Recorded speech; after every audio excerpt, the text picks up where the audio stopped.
Through the next couple of days, however, we're going to be a lot more winter-like. We have a winter weather advisory issued for some of our hometowns, specifically south of I-80, including Galesburg, Monmouth, Burlington, Mount Pleasant. And this winter weather advisory is going to start this afternoon, and that will last until Friday morning. I would not be surprised, however, if this advisory gets expired a little earlier, because it does look like we'll start to see that snow move out before the overnight hours for at least our area.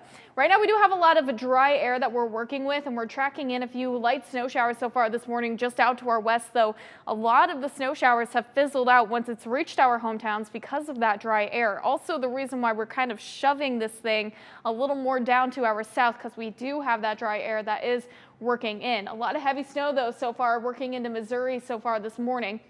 And again, we're really not expecting much until later on this afternoon. So we could start to see some snow showers for our southern hometowns as early as 11 a.m. But again, really looking towards the afternoon hours for that to become more widespread. Again, I-80 and south is really where we're tracking that snow that's going to continue to progress off to the east. And your evening commute, especially for those hometowns south, will be on the slick side, but once we get into tomorrow morning, it does look like we won't have to deal with much, and the roads should start to get a little bit better, especially by tomorrow afternoon, because we'll get those temperatures to go back above freezing.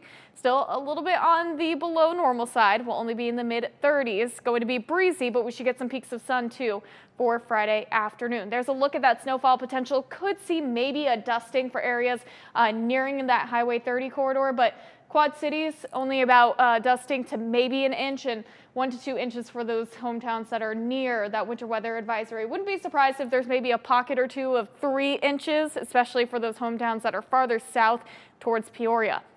Heading into this weekend, we actually get an area of high pressure to develop, and that's going to bring in lots of sunshine and dry skies. I know that there's a lot of festivities going on, especially Saturday morning with the St. Patrick's Day Parade.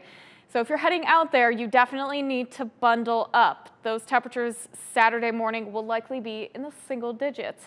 And we're only going to be in the upper 20s for us on Saturday, but the silver lining, plenty of sunshine to enjoy. But also something else to note, sunset going to be at 6:05 p.m. On Sunday, we'll shove that sunset a little bit later. In fact, an hour later with daylight saving time beginning.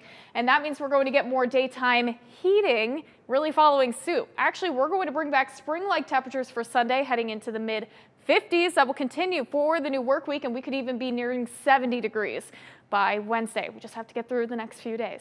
20 degrees right now in the Quad Cities. It feels like 8 degrees. We have those northerly winds making it feel a little bit chilly out there for us, as a lot of us are feeling like the single digits so far right now. Snow showers going to continue to push in for this afternoon, but should come to an end before we head into the overnight hours. 18 degrees by tomorrow morning. Again, cool temperatures for the next few days, but it'll all be worth it in the end. 56 degrees by Sunday, nearing 60 by Tuesday, nearing 70 by Wednesday.